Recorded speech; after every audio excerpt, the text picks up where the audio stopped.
Queremos agradecer a todas las personas que nos ayudan a mantener este espacio de estudio. Si quieres ayudarnos, podés hacerlo a través de la cuenta que figura en pantalla. Muchas gracias.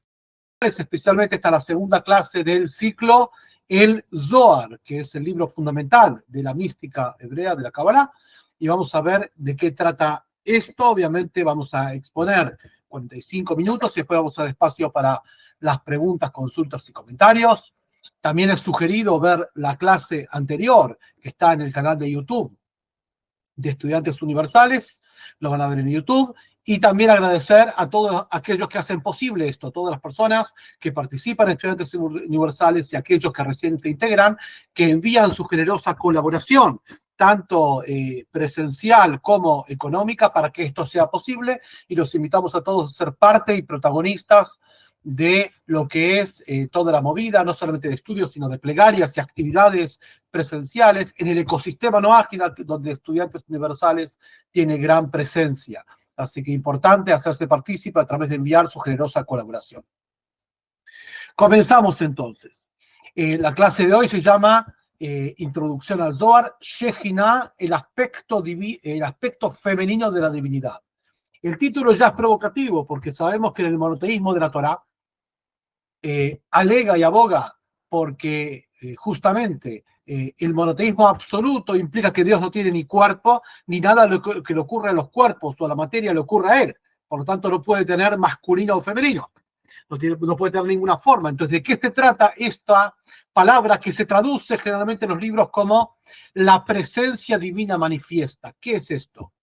Especialmente cuando el término Shejinah deriva de la palabra Shohen, habita, mora. Y está tomado de muchos versículos en Éxodo y demás, donde Dios dice, me harán un santuario y moraré dentro de ustedes, viviré. De hecho, la palabra shaher en hebreo moderno es vecino, o sea, una expresión, una manifestación divina próxima a lo que es el ser humano. Otros versículos en los profetas, moraré dentro de ustedes, dentro de vuestra impureza. La palabra shohen está muy presente. Entonces la pregunta es, ¿qué es? Aparentemente, y todos los que estudiaron el curso de los 13 fundamentos del monoteísmo del Maimónides, saben que justamente Dios está abstraído de todo formato posible habido y por haber. ¿Qué es esto del aspecto femenino de la divinidad? De esto vamos a tratar. Antes de esto, tenemos algunas imágenes o videos que nos tiene preparado Estudiantes Universales. Miremos esto y ahora voy a explicar qué es.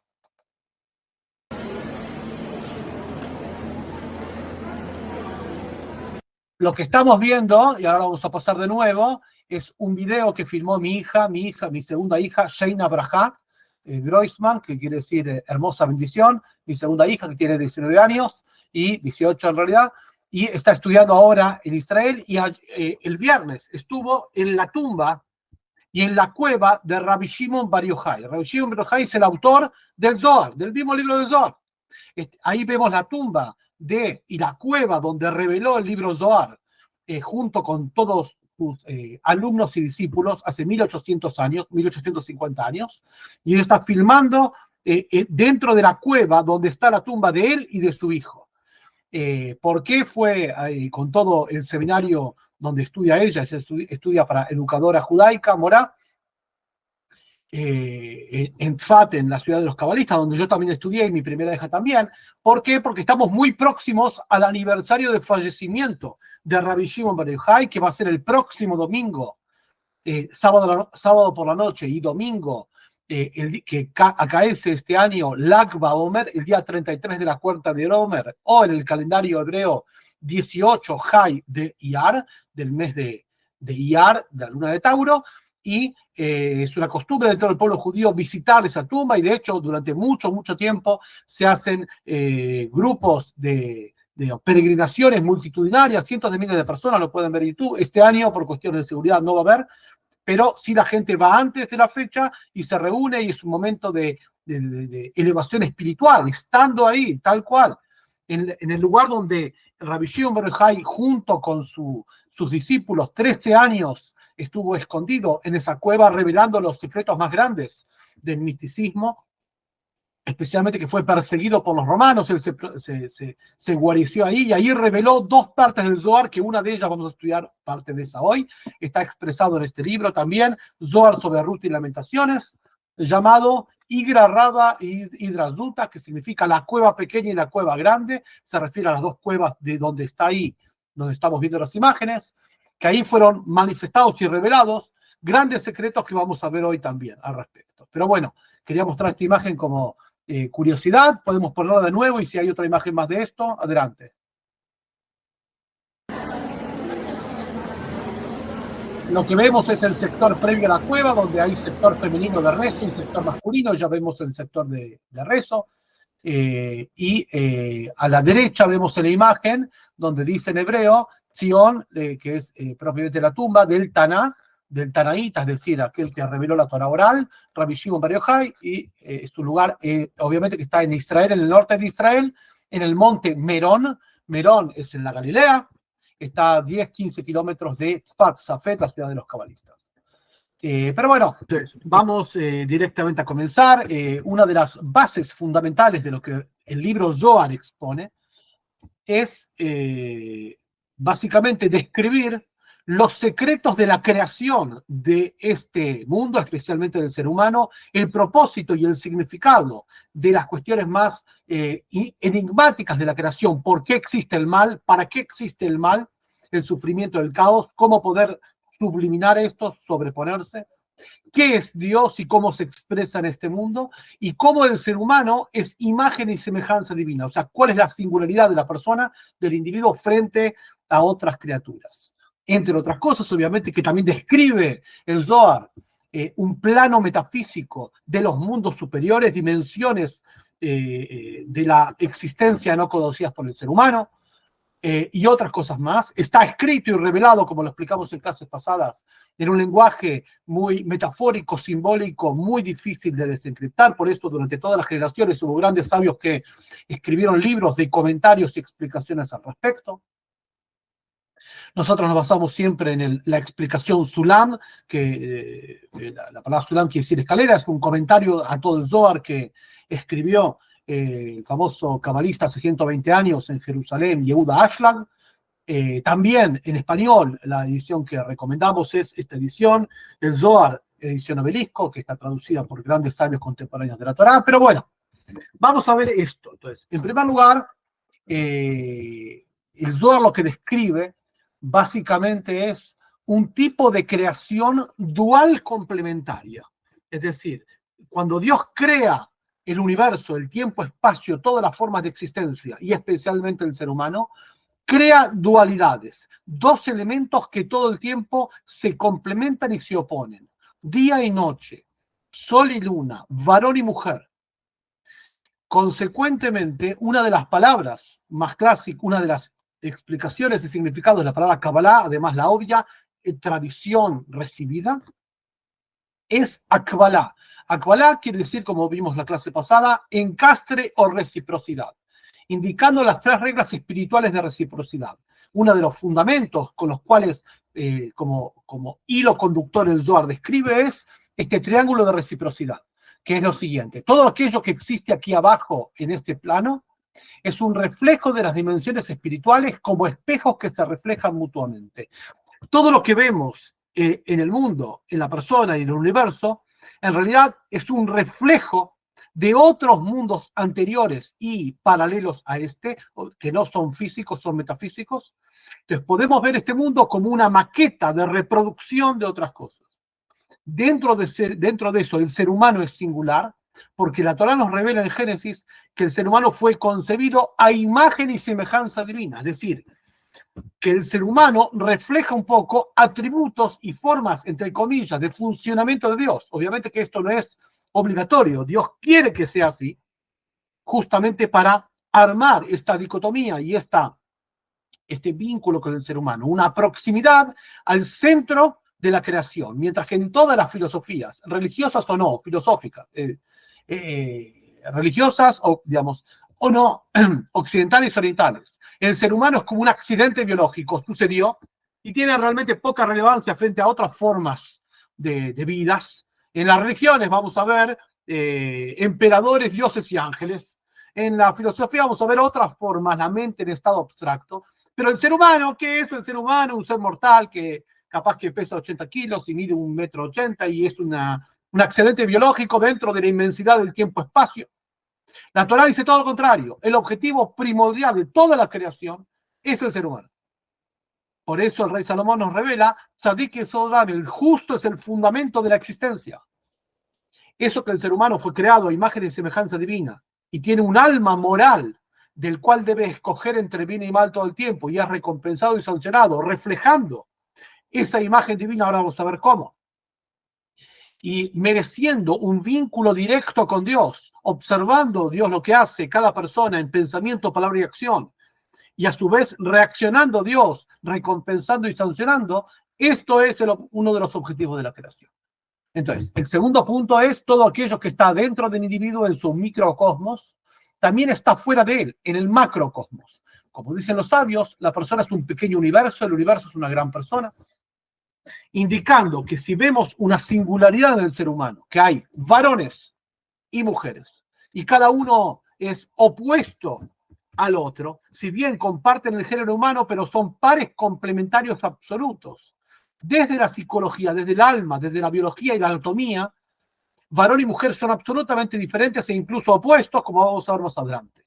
Esto nos da la pauta de que en un nivel del creador también están estos dos atributos. No es que dentro del creador haya atributos, compartimentos, fragmentación o divisibilidad, Dios libre.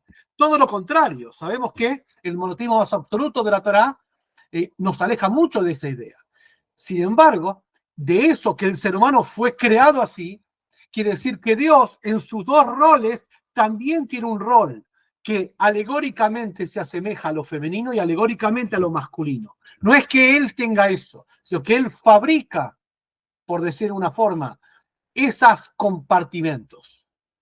De hecho, este es el secreto de uno de los nombres de Dios que aparece en la creación, Elohim. Elohim quiere decir creador de multiplicidad, no que él es múltiple, no que él se particiona, no que él es fragmentario y tiene divisibilidad en dos, varón y mujer, o aspecto femenino y masculino. No, él desde su todopoderoso estado, él fabrica esas dos. Por eso la palabra Elohim quiere decir creador de multiplicidad, no que él es múltiple, sino que crea la multiplicidad. ¿Cómo crea la multiplicidad? Eso es un tema muy importante de la Kabbalah, que un día lo vamos a desarrollar, si Dios quiere, que se llama Tzimtzum, la contracción de la energía divina, y está también traído en el Zohar.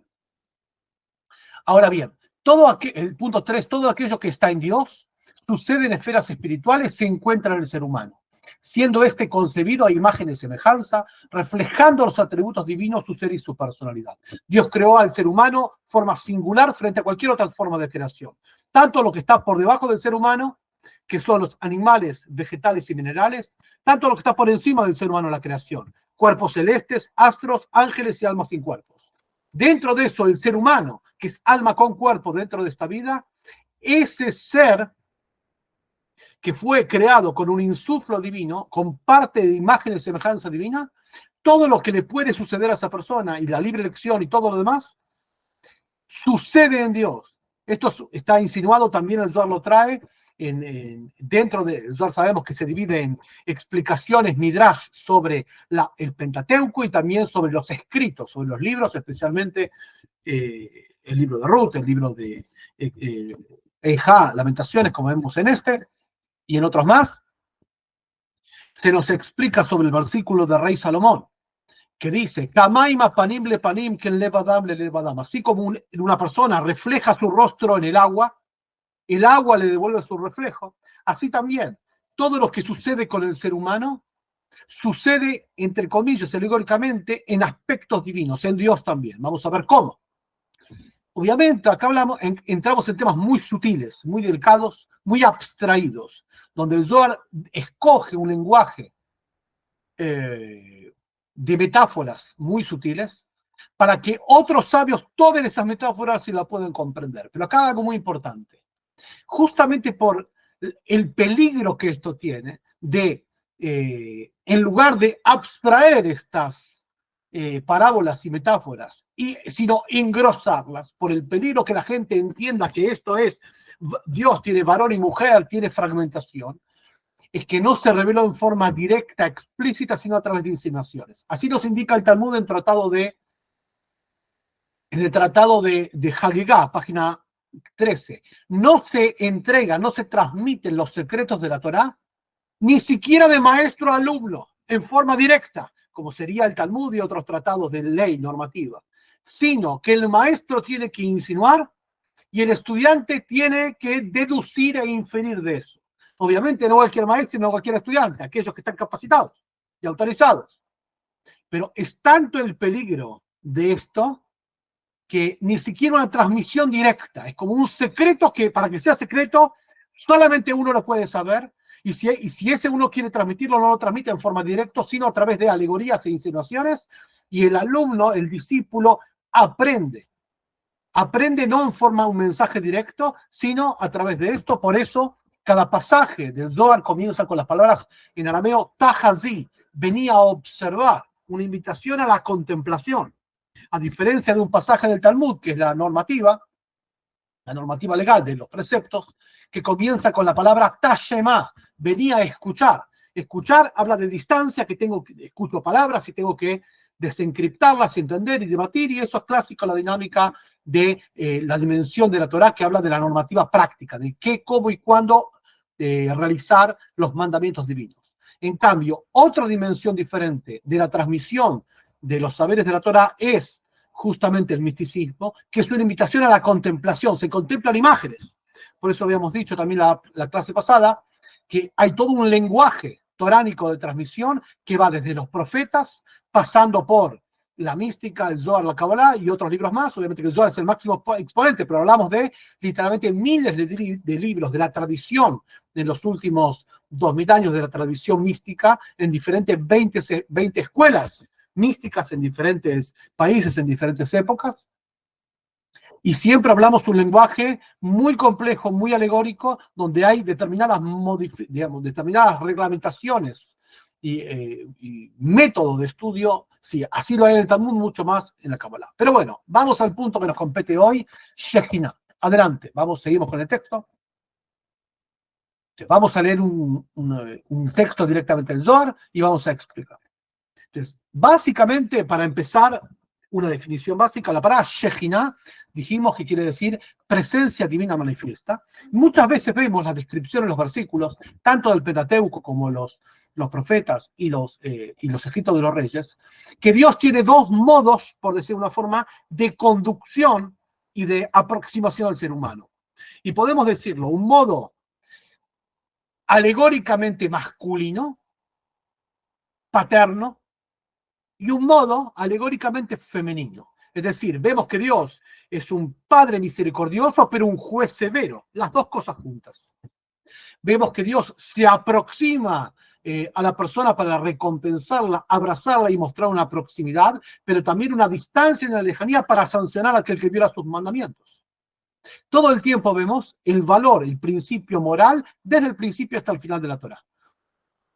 Muchas veces Dios aconseja, se acerca, enseña como una madre misericordiosa, como una madre contenedora a sus hijos, y muchas veces se distancia del ser humano para juzgarlo, marcar los límites. Ambas modos de conducción en el mundo, que podemos decir el modo natural y el modo milagroso, o el modo que Dios se inviste y se reviste en la naturaleza, escondiéndose, y por otro lado rompiendo la naturaleza y mostrando milagros y maravillas, ambos modos de proximidad al ser humano están presentes, y cada uno de esos modos se describe en forma alegórica como el modo masculino de Dios y el modo femenino de Dios.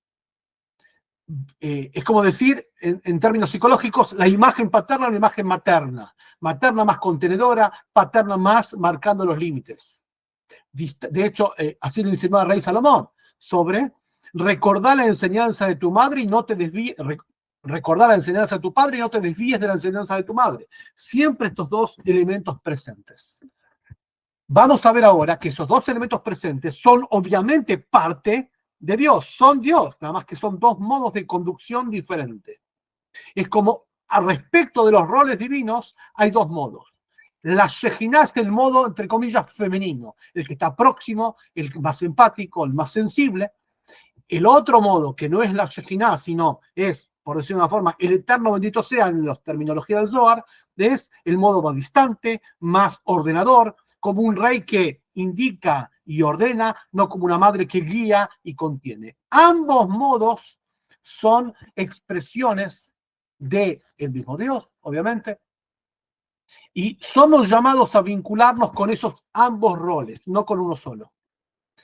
Vean ustedes como, y tomando uno de los principios que dijimos antes, que el ser humano es un reflejo de los atributos divinos, vamos a ver cómo fue creado y la interacción de varón y mujer para entender el aspecto divino. O sea, el ser humano ya no como objetivo, sino también como ejemplo y modelo de cómo es el funcionamiento de las sefirot o atributos divinos o modo de funcionamiento de Dios para con el mundo.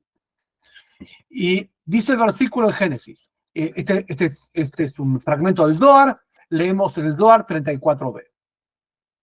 Y creó Dios a Adán, varón y mujer los creó. Ven y observa, ¿se acuerdan que dijimos? Ven y observa, tajazí en arameo.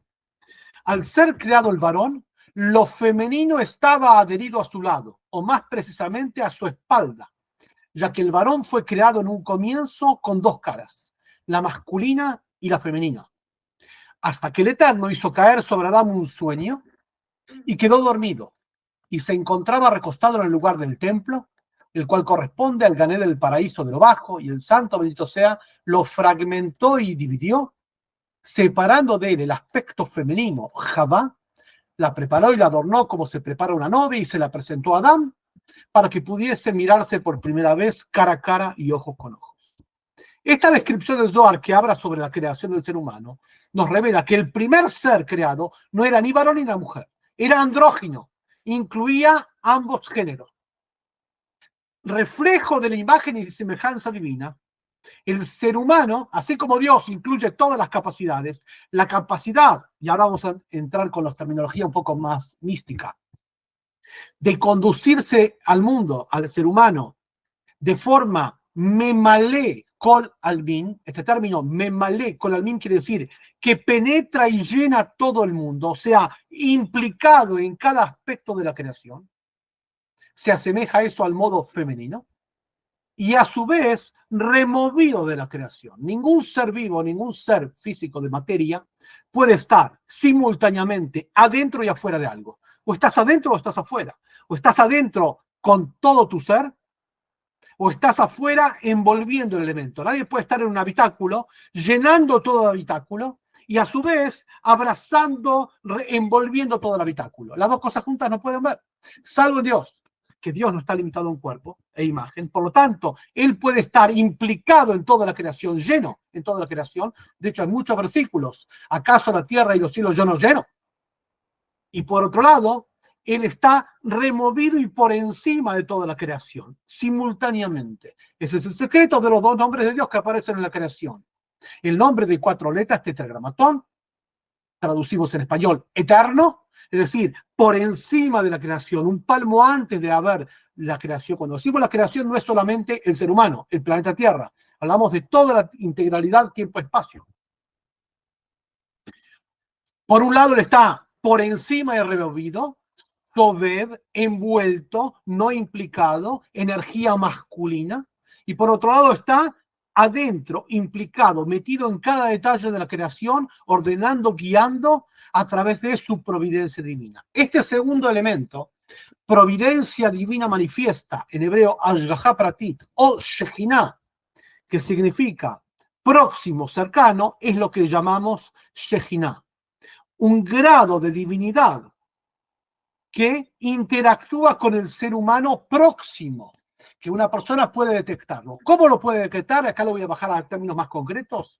Muy simple. En la época donde había revelación divina manifiesta, en realidad 1200 años que ocupaba los primeros 400 años del pueblo de Israel cuando entraron a la tierra de Israel, otros 400 aproximadamente años del primer templo de Jerusalén y el segundo templo de Jerusalén, a través de milagros permanentes y expresiones que Dios estaba ahí, a través de la profecía, de milagros permanentes, de los milagros que sucedían en el templo absolutamente. Cuando hablamos de milagro, hablamos de un hecho que que todo lo podemos comprobar con nuestros sentidos.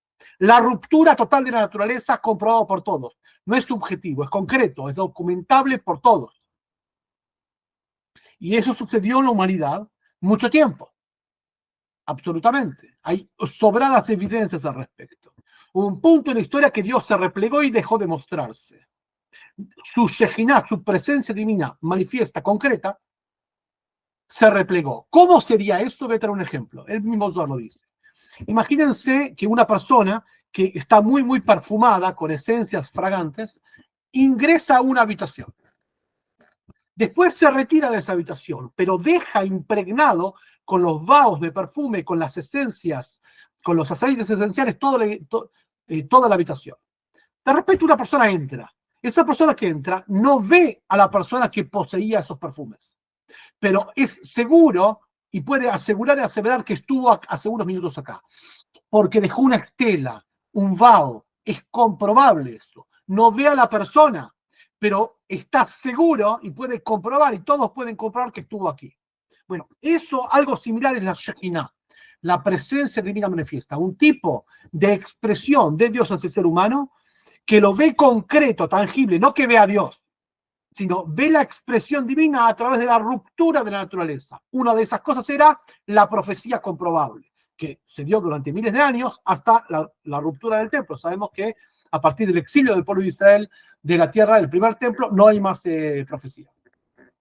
Y a través de otros milagros permanentes, de hecho, cuando hablamos de milagros permanentes son los que la Torá registra como milagros permanentes, milagros comprobables, Purim, Hanukkah y otras cosas más, festividades de salvación del pueblo de Israel y otras más que documentariamente todos pueden ver, separando esto de las cuestiones subjetivas que no son comprobables. La gente dice, tuve un milagro, no tuviste un milagro. Lo que vos sentís, no podés comprobarlo. Entonces, de eso hablamos cuando hablamos de Shejinah, un tipo de proximidad divina que es como la proximidad de la madre al hijo, que está presente, implicada, se siente, se presiente, está ahí, es cobijante, es cálido. Por otro lado, tenemos la presencia masculina o la figura paterna, que también está presente, pero de otra forma, más implicado, quizá más distante, quizá dando reglas, quizá marcando un ejemplo y modelo, disciplina, la consecuencia de las acciones, también es importante, pero no está tan cercano, no está tan implicado. Obviamente hay todo en todos lados, pero hablamos en términos generales. Entonces, cuando decimos que Dios creó al ser humano en una integralidad, es porque el ser humano, siendo imagen y semejanza de Dios, incluye todos los aspectos divinos. Así como Dios tiene estos dos modos de conducción, se llama Sobev, que envuelve todos los mundos y que penetra todos los mundos a la vez. El ser humano era varón y mujer a la vez. Ese ser humano, varón y mujer a la vez, Dios los particionó y los separó, separando por un lado el aspecto masculino y por otro lado el aspecto femenino. Es decir, que de un principio eran juntos y eran simultáneos. Y después los separó. Muy parecido a toda la creación. Cuando Dios creó a toda la creación, también las creó como un conjunto y después fue separando día de noche, separando aguas inferiores de superiores. Es decir, que la primera creación era imagen de reflejo y semejanza de las propias cualidades. Después Dios los separó. ¿Para qué Dios los separó? Ahí tenemos más textos seguramente. ¿Para qué los separó? Justamente porque ese es uno de los propósitos y funciones del ser humano, que es descubrir como cada parte de la creación es parte total de Dios. No hay aspecto de la creación que no tenga que ver con Dios. Dios no es bueno ni malo, las dos cosas. Es decir, todo lo bueno, el beneficio y la bendición viene de Dios, como toda la maldición y el caos, todo viene de Dios. No hay otra fuente de él. Expresado en la lejanía de la imagen paterna y la cercanía de la imagen materna, ambos son parte de lo mismo. También el aspecto negativo de caos, de crisis y también de malignidad de la creación es parte de Dios. Por eso, en la primera creación, imagen y semejanza, estaba todo creado. Después Dios los separó con el objetivo que el ser humano se reúna y junte y muestre esa imagen divina. O sea, que aprenda a vincularse tanto con el aspecto directo de Dios, manifiesto de Dios, por decir, recompensa y sanción de Dios, el aspecto masculino, como el aspecto femenino, el más contenedor, el más próximo y cercano a él. O sea, vincularse a Dios como un hijo frente a un padre, como un sirviente frente a un patrón, pero como un esposo frente a una esposa y como un alumno frente a un maestro. Son 4 vínculos de jerarquía, uno más cercano al otro. La palabra, por ejemplo, mitzvah, comando, que lo que primero Dios ordenó al ser humano fue, Dios súbdito ordena al ser humano, recompensa y sanciona, Génesis al principio. Después, más adelante, vemos que no alcanza solamente con obedecer preceptos, hay que comprender. La comprensión de la Torah es un fundamento. Ahí nos vinculamos con Dios como un alumno frente a un maestro. Después una persona, si se eleva espiritualmente, puede llegar a una proximidad como un hijo frente a un padre, como un hijo frente a una madre, con confianza y con amor propio, con vínculo esencial.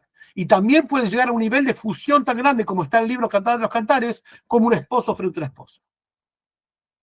Es por eso que Dios separó esas 2 imágenes alegóricamente divinas que representa varón y energía masculina. En los atributos divinos tiene su reflejo, la parte masculina de los atributos, un día ya vamos a hablar que tiene que ver con el árbol de la vida, el aspecto masculino, si quieres decir, muy entre comillas, del creador, y el aspecto femenino de la creación, del creador, y su reunión, su vínculo. Y esta es una de las bases del Zohar.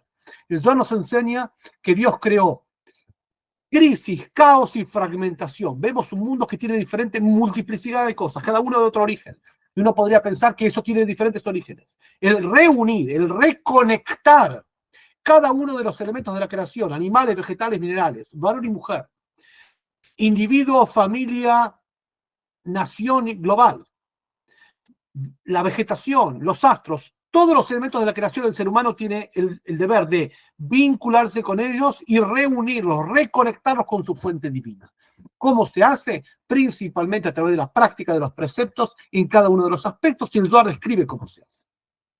Pero eso llamado Avodat Abirurim, el servicio de refinamiento del mundo, el servicio de selección de las chispas divinas, tiene que ver con eso. Dios crea la fragmentación para que el ser humano lo reúna.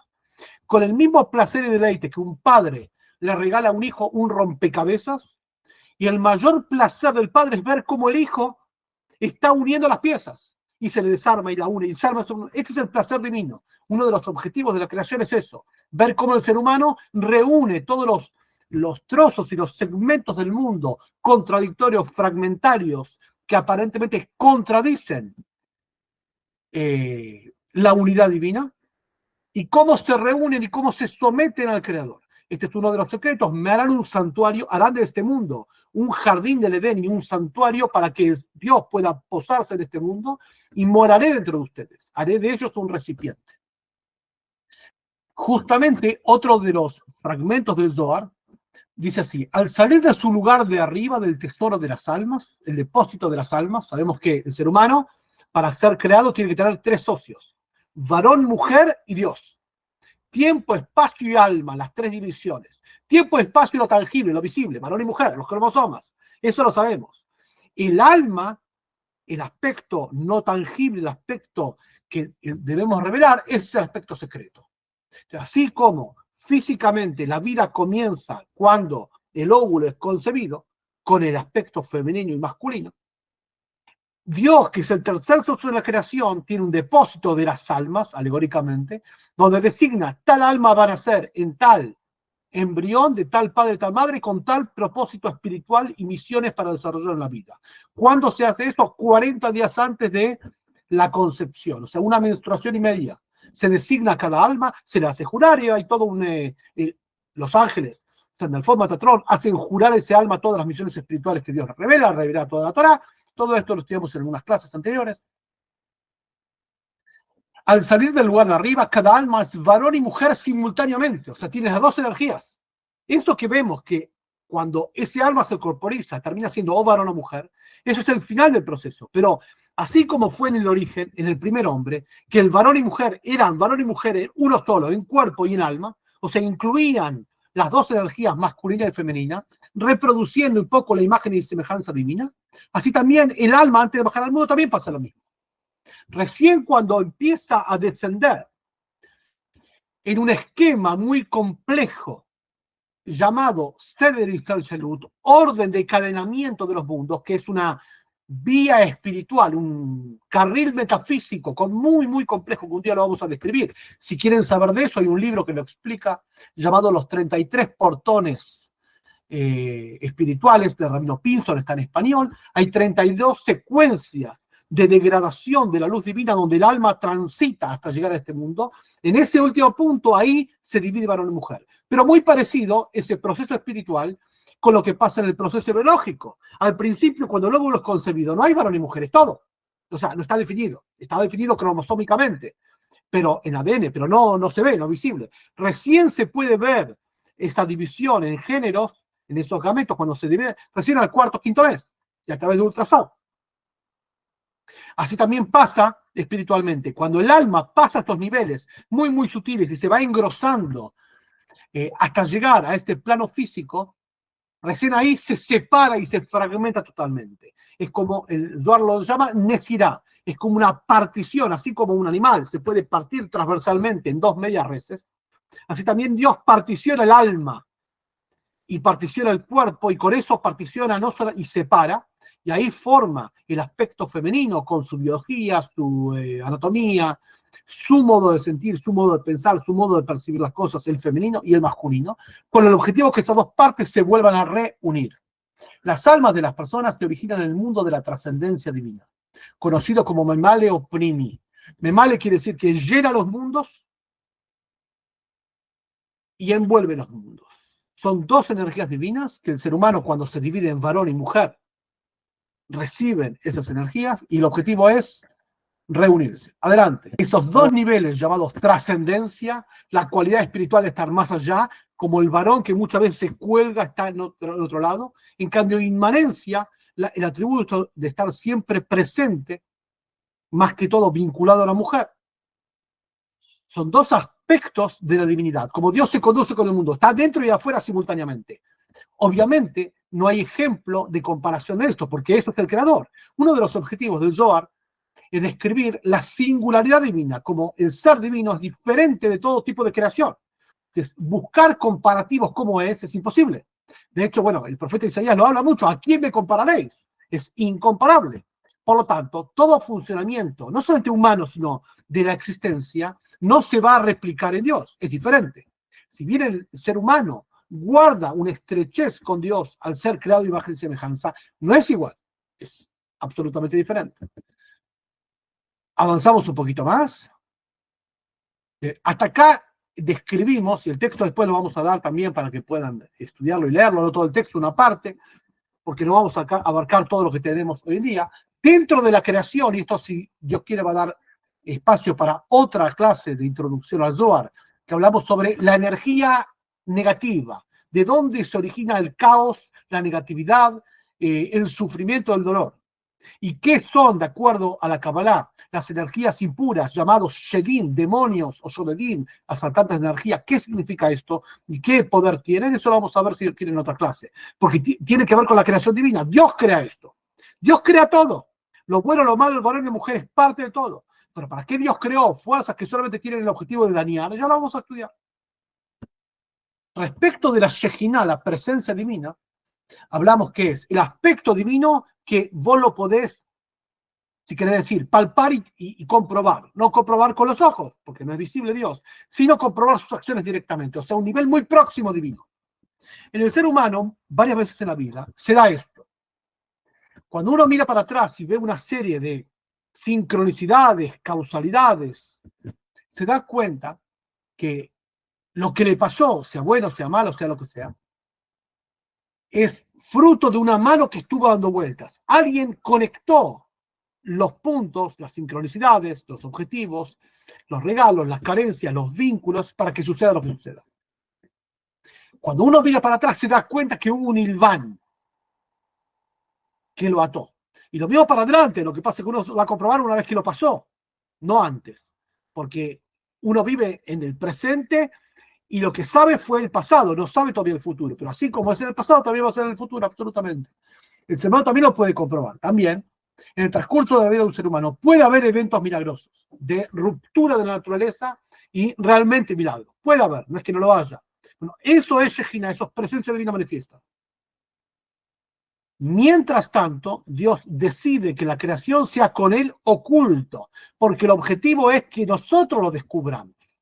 Ese es el secreto del nombre Elohim. Elohim tiene el valor numérico 86, que quiere decir Ateva, naturaleza o Dios hundido en la naturaleza. Se esconde detrás de los eventos naturales para que nosotros lo descubramos. No se muestra, pero si no, no hay objetivo ni propósito del ser humano. Es como un padre que le regala el rompecabezas al hijo, no le va a dar la solución, porque para eso no hay rompecabezas. Tampoco el hijo puede preguntar, ¿por qué me diste fragmento? Porque vos lo tenés que armar. Este es el secreto de lo que explica el mismo Zohar, y de ahí lo toma Rashi, el famoso comentarista, sobre el final de la creación, donde dice que Dios creó el séptimo día, culminó la tarea del séptimo día, y creó este mundo para hacer. ¿Qué quiere decir para hacer? Ayer bara Elohim la azot, para hacer. Para hacer quiere decir para corregir. El ser humano es parte del plan divino y se hace co-creador con Dios en la creación cuando corrige las imperfecciones. Pero para eso tiene que haber imperfecciones, tiene que haber fragmentación. Si ya está todo armado el rompecabezas, el ser humano no tiene ningún sentido, ningún propósito. Tampoco tendría que tener recompensa, porque ¿de qué? Si no hizo nada.